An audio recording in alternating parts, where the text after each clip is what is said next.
एक शख्स था जिसको जज ने फैसला दे दिया कि फांसी की सजा सुना दी उसने। जज ने पूछा कोई आखिरी ख्वाहिश है? कहा हाँ एक आखिरी ख्वाहिश है, मैं अपनी माँ से मिलना चाहता हूं।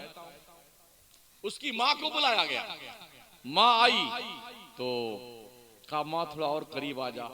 माँ करीब गई, कहा थोड़ा और करीब आ जा, और करीब गई। कहा माँ तेरे कान में मैं कुछ कहना चाहता हूँ। जब माँ ने कान अपने बेटे के मुंह के सामने किया तो बेटे ने पूरा मुंह खोला और पूरा कान मुंह में भर के दबा के काट के खा गया।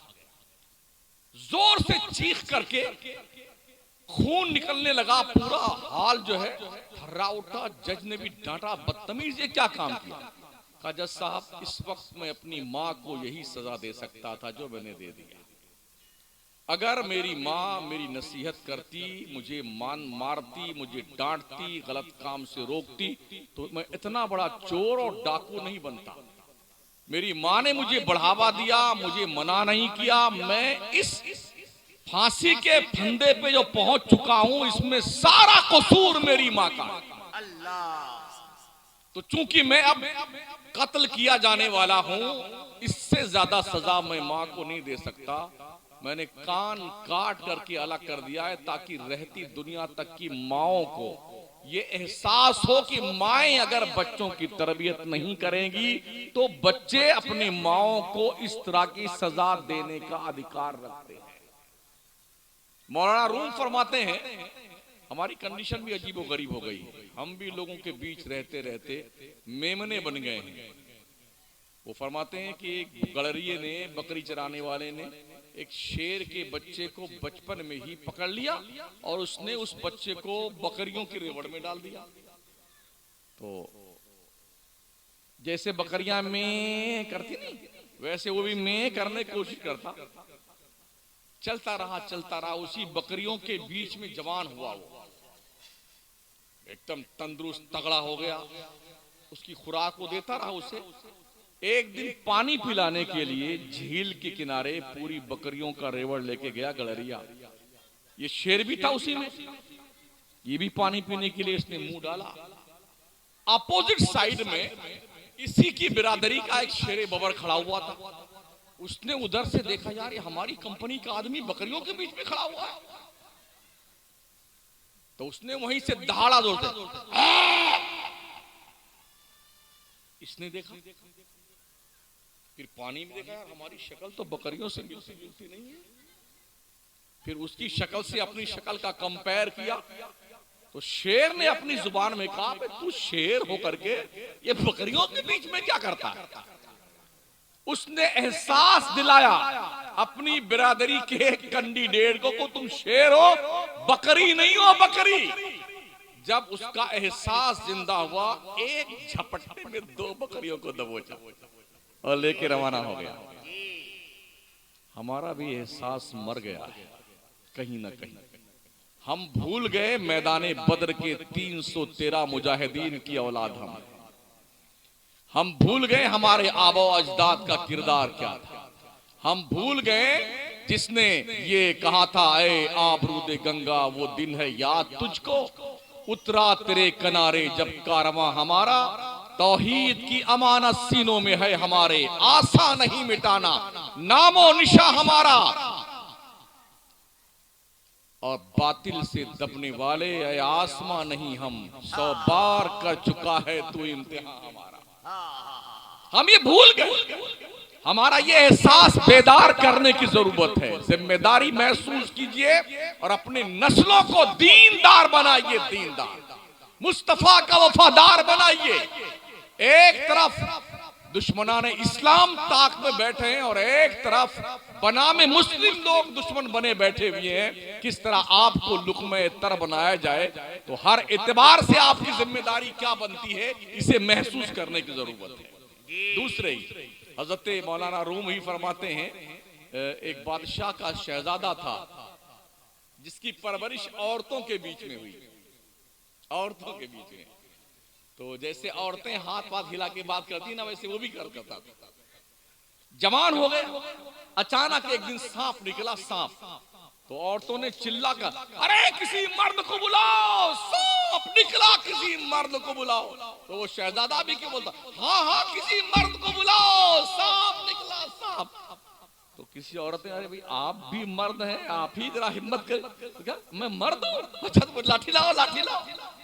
एहसास दिलाने की जरूरत है कि आप मर्द हैं। एहसास हमारा मुर्दा हो गया है, जिंदा कीजिए, बेदार हो जाए। जुमलों पर थोड़ी एहतियात इसलिए बढ़ती जा रही है कि हमारे ये यूट्यूब वाले जो है ना, ये पता नहीं कहां कहां से काट करके ला तक वो सलात बयान कर देते हैं, वहां तुम सुखाना छोड़ देते हैं और जिसकी सजा लोग भुगत रहे हैं। तो आपसे भी बड़े अदब से अर्ज है, थोड़ा ढंग से आप लोग काम कर रहे हैं, इससे ये तबलीग का जरिया भी है, ये इससे दीन का काम हो रहा है। तो कम से कम ऐसा मुस्बत मैसेज दीजिए कि बोलने वालों को दिक्कत का सामना ना हो, आपका भी भला हो और दीन का भी भला। अज़ीज़ाने मोहतरम, मैं अर्ज करूंगा आपसे कि ठंडी तो लगती होगी आपको भी, नहीं लगती है? हाँ माशाल्लाह, ये कोड भी बता रहा है कि हमको भी ठंडी लग रही है ना। मौसम का तगय्युर और तबद्दुल जो है इंसानी सेहत पर अपना असर छोड़ता है, इसलिए कम से कम हालात पर नजर रखा कीजिए। गली कूचे में ध्यान रखा करें, कोई अजनबी आदमी आपके महल्ले में, आपके कूचे में, आपकी गली में आ तो नहीं गया है जो आपके हुर्मत पर, आपकी इज्जत पर अटैक करने का इरादा रखता हो। नौजवानों, दोस्ती करना है तो दोस्ती सिर्फ ओनली मुस्लिम से कीजिए। हाँ, सिर्फ मुसलमान से दोस्ती कीजिए। और यूं हमारा पूरा मुल्क भारत है, कश्मीर से लेकर कन्याकुमारी तक पूरा भारत एक है। इसके एक एक सेंटीमीटर जमीन की हिफाजत करना मुसलमानों को आता है। और हमारी जितनी कुर्बानियां, किसी के बाप की इतनी कुर्बानियां नहीं इस देश की आजादी में। हाँ, और खासकर उलमाए अहले सुन्नत की रिकॉर्ड पूरा रखा हुआ है पूरे देश में और हर इंसान जानता है। इसलिए जरूरत इस बात की है कि आप अपने मुआशरे को बचा कैसे सकते हैं वो तदाबीर अमल में रखें। कोशिश कीजिए, एक टाइम खाइए। हज़रत रफीक मिल्लत फरमाते ना, आधी रोटी खाओ, बच्चों को पढ़ाओ। वैसे माशाल्लाह बिहार पढ़ता बहुत है, ठीक है सर, हम भी पढ़ते रहते हैं कि जितने IAS अफसर हैं, IPS अफसर ज्यादातर बिहार से ही मुंतखब होके जाते हैं। अगर उलमा को देख ले तो बड़े काबिल उलमा भी हैं, मगर इस तालीम का फायदा जमीन पर क्यों नहीं दिखता, मुझे इस पर हैरत है। हाँ, हजरत ने फरमाया पढ़ के चले जाते हैं, शायद इसलिए इसका फायदा जमीन पर नहीं दिखता है। अपनी तालीम का कुछ हिस्सा हमें अपने इलाके में भी इस्तेमाल करने की जरूरत है, ताकि हमारा मुआशरा पाक साफ हो, ग्रेजुएट हो, क्वालिफाइड हो। इस्लाम दुनिया की तालीम हासिल करने से मना नहीं करता है, बिल्कुल हासिल कीजिए, मगर पहले दीनदार बन जाइए। अपना मजहब सीख लीजिए, जायज क्या है, नाजायज क्या है, हलाल क्या है, हराम क्या है, ये पहले सीख लीजिए, उसके बाद आगे बढ़िए ना, क्या दिक्कत आती है। कोशिश कीजिए अपने दारुल के साथ साथ अपने स्कूल बनाइए, अपने कॉलेज बनाइए, जहां आपकी बच्चियां हिजाब के साथ दुनिया की तालीम हासिल करके दुनिया की कौमों को आंखों में आंखें डाल करके अपनी सलाहियत मनवा सकें। लेकिन जिस कौम के यहां मदरसे ही कसम पुरसी के आलम में चल रहे हो, वो कौम स्कूल क्या बनाएगी, क्या बनाएगी वो कौम स्कूल? अगर एक एक रुपया हर घर से, हर फर्द की तरफ से मदरसे में दिया जाए तो मैं समझता हूं ये बहुत ज्यादा होता है, बहुत ज्यादा होता है। एक एक रुपया, 100 रुपए का ऐलान करके अगर 7 करोड़ रुपए 7 दिन में इकट्ठा हो सकते हैं तो 17 करोड़ मुसलमानों की आबादी अगर मानी जाए भारत में, जो रिकॉर्ड है, तो पर हेड 1 रुपया अगर निकाला जाए तो 17 करोड़ रुपए पर डे हमारे निकलेंगे। और 17 करोड़ रुपए में हम हर साल 2-2, 3-3 यूनिवर्सिटी बना सकते हैं। उर्स कीजिए, मगर बस जिस तारीख में हजरत का इंतकाल हुआ उस तारीख में उतने बजे ईसाले सबाब की महफिल कर लीजिए। और जिस पीर को आप मानते हैं, जिस पीर से आप मुरीद हैं, जिस पीर का उर्स करते हैं, उसी पीर के नाम कॉलेज बना दो, उसी पीर के नाम यूनिवर्सिटी बना दो, उसी पीर के नाम हॉस्पिटल बना दो, उसी पीर के नाम इंस्टीट्यूट बना दो। और ट्यूशन पढ़ने के लिए मुस्लिम महल्लों में कुछ ऐसी जगह मुख्तस की जाए जहां हमारे बच्चे और हमारी बच्चियां बाज़ाब्ता तौर पर इस्लामी पैराए में रह करके ट्यूशन के जरिए से अपनी तालीम में इजाफा कर सकें, तरक्की कर सकें, और दुनिया की कौमों से कांधा मिलाकर नहीं, उनसे आगे बढ़ करके अपनी सलाहियत का लोहा मनवाएं। ये कब मुमकिन होगा? जब हम मेहनत करेंगे, कोशिश करेंगे। तो आका के दीवानों, कोशिश कीजिए, और ये अल्लाह चाहेगा तो सब ठीक हो जाएगा। जब तक आप नहीं चाहेंगे तो अल्लाह भी कुछ ठीक नहीं करने वाला है। जी, अल्लाह ने फरमाया ना, इन्नल्लाह ला युगय्यिरु मा बिक़ौमिन हत्ता युगय्यिरु मा बिअनफुसिहिम। बेशक अल्लाह उस कौम की हालत नहीं बदलता है जो कौम अपनी हालत बदलना नहीं चाहती। आप चाहेंगे अल्लाह हालत बदल देगा। अल्लाह चाहे तो पूरी दुनिया मुसलमान हो जाए। और ये भी ध्यान रखें, अगर पूरी दुनिया काफिर हो जाए अल्लाह का कुछ बिगड़ने वाला नहीं है, और पूरी दुनिया मुसलमान बन जाए अल्लाह का कुछ फायदा नहीं होने वाला है। मेरा रब वो है, अल्लाहुस समद, उसकी शान है। मेरा रब बेनियाज है, बेनियाज। तुम सब मांगते हो, या अय्युहन्नास अंतुमुल फुकराओ इलल्लाह, तुम सब के सब अल्लाह के दरबार के भिखारी हो। और भिखारी को यह जेब नहीं देता है कि सीना तान कर चले, अपनी औकात पहचाने। हम वो हैं। कभी एक दौर ऐसा भी गुजरा है कि हम कोई काबिल कदर चीज भी नहीं थे। हलाता अलल इंसान हीनुम मिनद दहरी लम यकुन शयअम मज़कूरा। एक दौर ऐसा गुजरा है हमारे ऊपर, हम कोई काबिल जिक्र चीज नहीं थे, नापाक कतरा थे। लेकिन जब ये नापाक कतरा वजूद इंसानी में तब्दील हुआ तो ये फख्रे मलाइका बन गया। फख्रे मलाइका, वाह वाह वाह वाह। हजरत आदम को सजदा इल्म की बुनियाद पर किया गया था, इबादत की बुनियाद पर नहीं। वअल्लम आदम अल अस्मा कुल्लहा सुम्मा अरदहुम अलल मलाइका फक़ाल अंबिऊनी बिअस्माइ हाउला इन कुंतुम सादिकीन। इस बेस पर आदम को फरिश्तों से सजदा करवाया। अल्लाह ने आपके सर पे बुजुर्गी का ताज रखा है, बड़ा खूबसूरत पैदा किया है हमें और आपको। लक़द खलक़नल इंसान फी अहसन तक़वीम। अल्लाह कहता ओ इंसान, हमने तुझे सारी कौमों से ज्यादा खूबसूरत पैदा किया। यकीन नहीं आता तो शीशा सामने रखिए, अपने रुखे ज़ेबा की ज़ियारत फरमाएं और एक गधे को देखें, आप ठीक हैं कि गधा ठीक है। अपने आप को देखें और कुत्ते को देखें, आप ठीक हैं कि कुत्ता ठीक है। इस पर अल्लाह का करम, आप हूरों से ज्यादा खूबसूरत हैं, गिलमान से ज्यादा आप खूबसूरत हैं, फरिश्तों से ज्यादा आप खूबसूरत हैं, परियों से ज्यादा आप खूबसूरत हैं। किरदार इतना बदसूरत क्यों आपका है? इस पर रब का करम अलग से। और वलक़द करमना बनी आदम, ओ आदम की औलादो, हमने तुझे बुजुर्गी का ताज पहनाया। बुजुर्गी का ताज अल्लाह ने दिया है।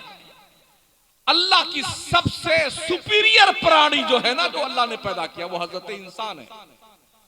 सबसे ताकतवर जंतु कौन है? बोले शेर। दहाड़ता, चंघाड़ता, फाड़ता। हाथी एक पूंछ मार दे तो 2-3 मर जाए, एक लात मार दे तो कचुमुन निकल आए इंसान का। चीता, ऊंट, लेकिन इंसान इन सबसे ज्यादा ताकतवर है। ये अपने औकात पे आया ना तो शेर को भी नकेल डाल के सर्कस में नचाता है, नहीं नचाता है। हाथी के मुंडी पे बैठ कर यूं कचोके लगाता, जिधर घुमाता है वो घूमती रहती। हथनी और हाथी। ताकतवर कौन है? इंसान। इसलिए कि इंसान को अल्लाह ने हवा से खमसा अता फरमाया। बासरा, सामिया, शामा, जायका, लामसा। मजीद अल्लाह का करम, ये सोर्स ऑफ नॉलेज है, ये ज्ञान के स्रोत है ये, सोर्स ऑफ नॉलेज। हम इसी के जरिए से जानते हैं कि क्या है क्या नहीं है, और इन सब में सुपीरियर है हमारी अकल। अल्लाह ने सबसे पहले अकल को पैदा किया। अव्वल मा खलक़ल्लाहुल अक़ल, अल्लाह ने सबसे पहले अक्ल को पैदा किया। ये भी हदीस शरीफ है, अव्वल मा खलक़ल्लाहु नूरी, अल्लाह ने सबसे पहले अपने नूर को पैदा किया, वो नूर मुस्तफ़ा। और जो अक्ल है वो भी नूर ही है ना, अक्ल भी नूर है, हमारे नबी भी नूर हैं। तो जिस अक्ल को अल्लाह ने सबसे पहले पैदा किया वो नूर मुस्तफ़ा के अलावा कोई और हो सकता? तो अल्लाह ने सबसे पहले अक्ल को पैदा किया, हमारे मुस्तफ़ा करीम को पैदा किया। तो कम से कम साथियों, दोस्तों, बुजुर्गों, अपनी अक्ल से कुछ काम लो। हम पूरे मुल्क में जाते हैं, अक्सर जलसों में, प्रोग्राम में आधा जलसा होता है, आधा सर्कस होता है। इतने बड़े बड़े पराठे की दुकान लगी हुई है, झूले की दुकान लगी हुई है, वो बड़का वाला झूला चल रहा है, वो मौत वाला कुआं है, सब क्या लगा रखा भाई साहब। ये जंगलीपन कब से हमने शुरू कर दिया? आधी पब्लिक यहाँ, बल्कि आधी से कम पब्लिक जलसे में, बकिया पब्लिक वहां। कुछ इलाके में गए हजरत, वहां तो एक और झूला चला है, उस पे कूदते हैं सब, नकाब पहन पहन के हमारी मुहतरमाएं कूद रही थी उसमें हजरत। हाँ, झुलवा पे कूद रही हूँ, उछल उछल के, मतलब एक बार कूदती थी तो खुदे कूदाता था वो। हाँ, वो देखा मैंने कुछ इलाकों में। और कोई गुब्बारा टाइप बहुत बड़ा यूं होता है, हंडलूम जैसा, उसको भी देखिए पूरा हुजूम वही लगा हुआ है। गोया के दुनिया ने ये तय कर रखा है कि इस कौम को सुधरने नहीं देना है, इस कौम को राह रास्त पे नहीं आने देना है। इस तरह नहीं तो इस तरह इसको घुमा दो। ये जलसा किया गया, इसमें पैसे खर्च हुए हैं ना, फ्री में तो नहीं होता ना, किराया लगता है, पोस्टर छपता है, एडवर्टाइज होता है, उलमा बुलाए जाते हैं, स्टेज लगाया जाता है, सजावटें हुई, पैसे खर्च होते हैं। अब हमारी कौम का आधा तबका से ज्यादा वो झूला झूल रहा है और जी कूद रहा है, उछल रहा है, मूंगफली खा रहा है, पराठे लील रहा है जाकर के। तो इस जलसे का मकसद हासिल हुआ नहीं। तो जलसा करने वालों से ये बड़े अदब से गुजारिश है कि अपने जलसों में इस तरह की दुकान लगाने पे मुकम्मल पाबंदी कर दी। अगर आप चाहते कि आपकी कौम को ढंग का मैसेज जाए तो जलसों में बाजार लगाना बंद कर दो और अपनी कौम के लोगों को संजीदगी के साथ दीन का पैगाम सुनने का मौका फराहम करें। कितने लोग हैं जिन्हें कुरान पढ़ना आता है? अभी मैं जब वहां से चला बाग डोगरा स्टेशन पे तो 7 बच्चे हाफिज कुरान माशाल्लाह यहाँ हो रहे हैं, हो चुके हैं, जिनके सर पे दस्तार अभी बांधी जाएगी। उनके घर वाले बड़े खुश खुश माशाल्लाह, औरतें, बच्चे, बूढ़े सब आ रहे थे उसी ट्रेन जिसमें हम भी आए हैं। खुशी का मौका है। कितने हाफिज, कारी, मौलाना, जब हाफिज जी बने तब दुल्हा बनते हैं, कारी साहब बने तब दुल्हा बनते हैं, मौलाना साहब बने तब दुल्हा बनते हैं, और फिर जब शादी होती तब दुल्हा बनते हैं। कितने ऐसे मनहूस हैं, एको मरतबा नहीं है कि नहीं? हाँ, बहुत खुशकिस्मत है हाफिज साहब, मौलाना साहब, कारी साहब, दुल्हे पे दुल्हा, दुल्हा पे दुल्हा बनता है। और ये तो दीन के दूल्हा है, दीन के। याद रखना साथियों, याद रखना, अगर मौलाना हाफिज कारी न रहे तो बिगड़ जनाजे के दफनाए जाओगे। हाँ, ये ध्यान रखना। अभी लॉकडाउन गुजरा है ना, कितने लोग गए ऐसे ही गए हैं बगैर जनाजे के। 2 किस्म का आया था कोरोना, एक खतरनाक था, एक थोड़ा मतलब शांतिपूर्वक था। तो ऐसा था कि वो पकड़ के लाया गया एक बाद वालों को तो जनाजा पढ़ाने के लिए। हमारे मोहल्ले में एक साहब इंतकाल फरमा गए तो कहा हजरत जनाजा पढ़ा दी, चलिए भाई साहब। गाड़ी लाके मेरे आगे खड़ी कर दी गई, उसी में उसको लिटाया था बेचारे को। आगे ड्राइवर बैठा हुआ है, 2 पुलिस वाले गन मशीन ले खड़े हुए हैं। हमने कहा ड्राइवर साहब उतर जाओ वरना तुम्हारी भी पढ़ा दूंगा। जल्दी से भगा बेटा उतर करके, बहुत जोर से निकल के भागा।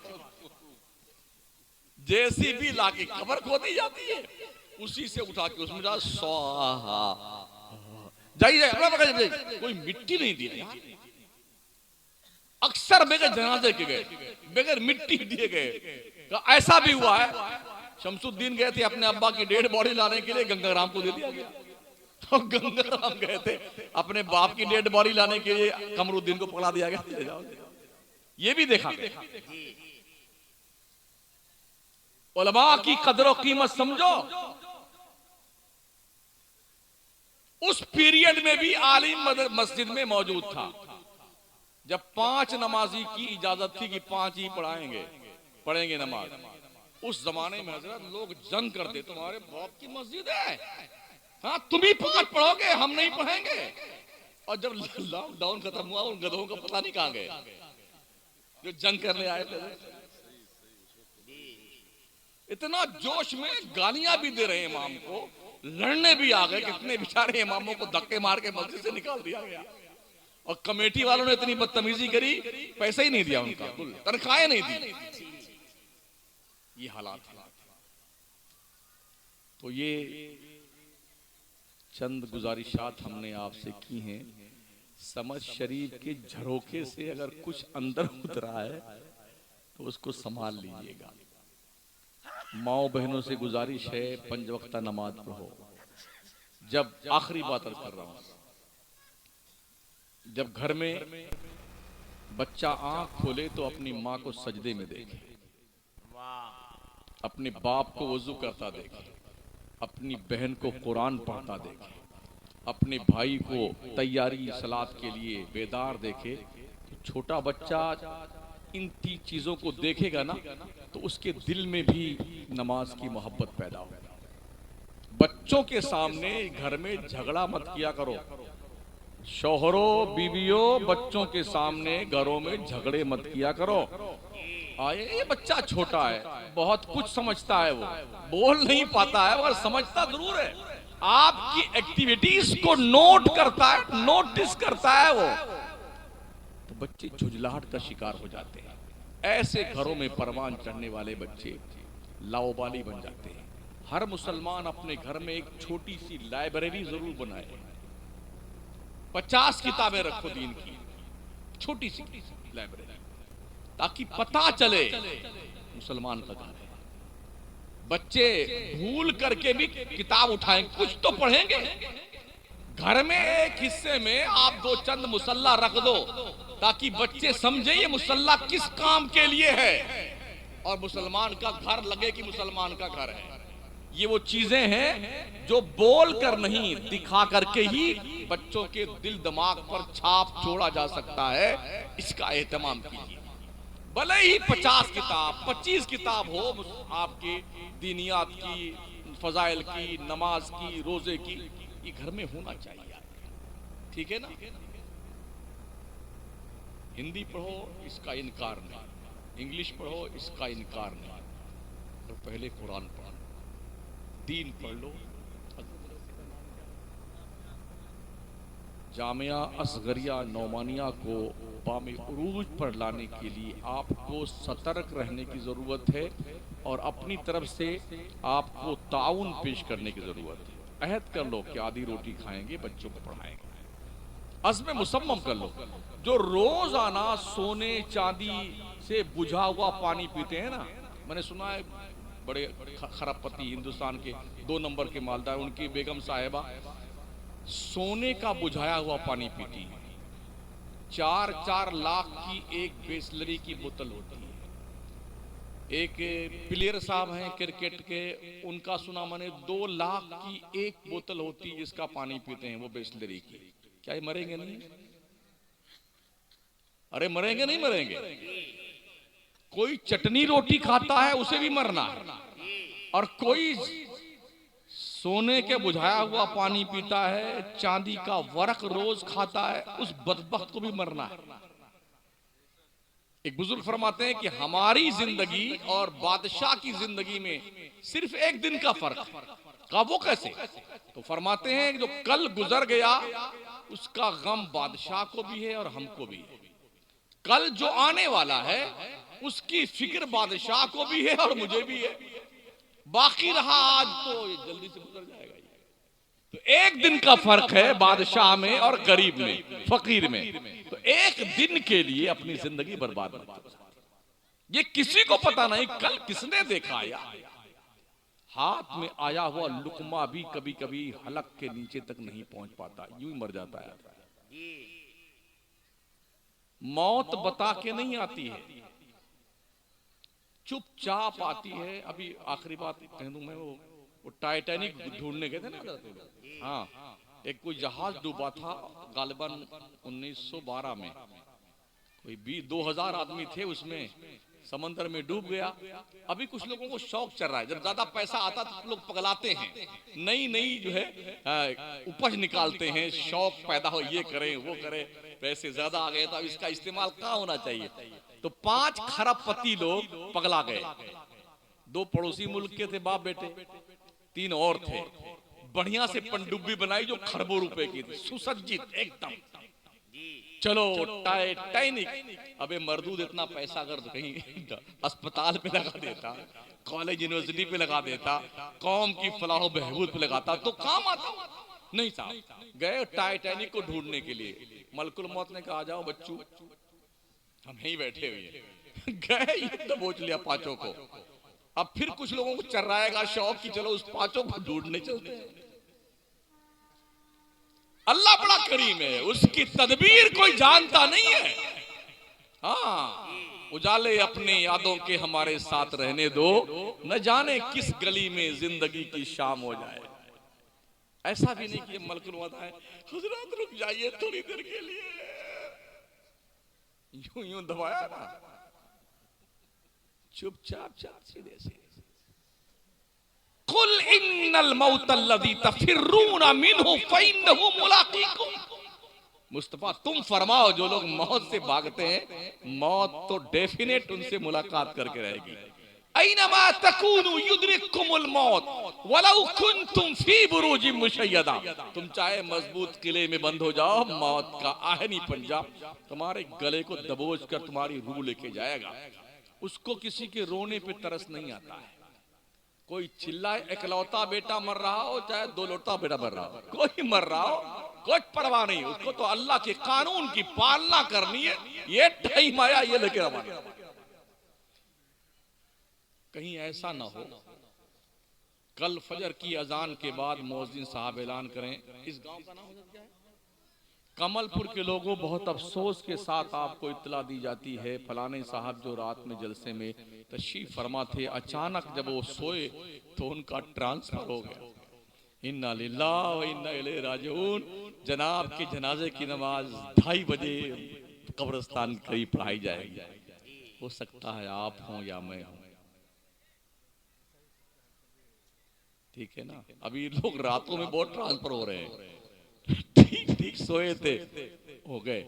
पहले तो हम बचपन में देखे बहुत देर तक लोग मरते थे, 6-6 महीने में एड़ियां रगड़ रगड़ के कितने कपड़े फट गए। बेचारी औरतें चुप्पे चुप्पे, या अल्लाह बुढ़वा जल्दी मर जाए, या अल्लाह पखाना धोते धोते थक गई, या अल्लाह जल्दी मर जाए। रहीमन बिपता हो भली जो थोड़े दिन होए, हित अनहित या जगत में जान परत सब कोई। 2-4 दिन 10-15 दिन महीना भर कोई बीमार, भाई जनाब कैसे हैं, भाई साहब कैसे हैं, मौलाना कादरी साहब कैसे हैं आप, तबीयत शरीफ कैसी है आपकी, अल्लाह आपको ठीक है जल्दी से। अगर 6 महीना हो गया अब कोई नहीं आएगा, यार बहुत दिन से बीमार पड़ा है कादरी साहब, या अल्लाह जल्दी उठा ले इसको, या अल्लाह जल्दी उठा। कौन सी दुश्मनी होगी भाई साहब, जल्दी उठा ले के दुआ मांग रहे, सारे दुआ मांग, या अल्लाह जल्दी उठा ले, या अल्लाह जल्दी उठा ले। अल्लाह भी जो है ना बंदे को दिखाता, देख ये तेरी बीवी है ना, ये तेरे बच्चे, ये तेरा खानदान, ये तेरे सारे रिश्तेदार, देख तेरे मरने की दुआ मांगते। जब बंदा हर तरफ से मायूस होता है तो अल्लाह फरिश्ते को भेजा, फरिश्ते दुनिया मेरे बंदे का साथ छोड़ सकती है, मैं अपने बंदे को कैसे छोड़ूं? जा मेरे बंदे को वापस मेरे पास लिया। फिर फरिश्ते अजल आता है, वो बंदे को वापस लेके जाता है अल्लाह की तरफ। जब पूरी दुनिया नकार देती है ना,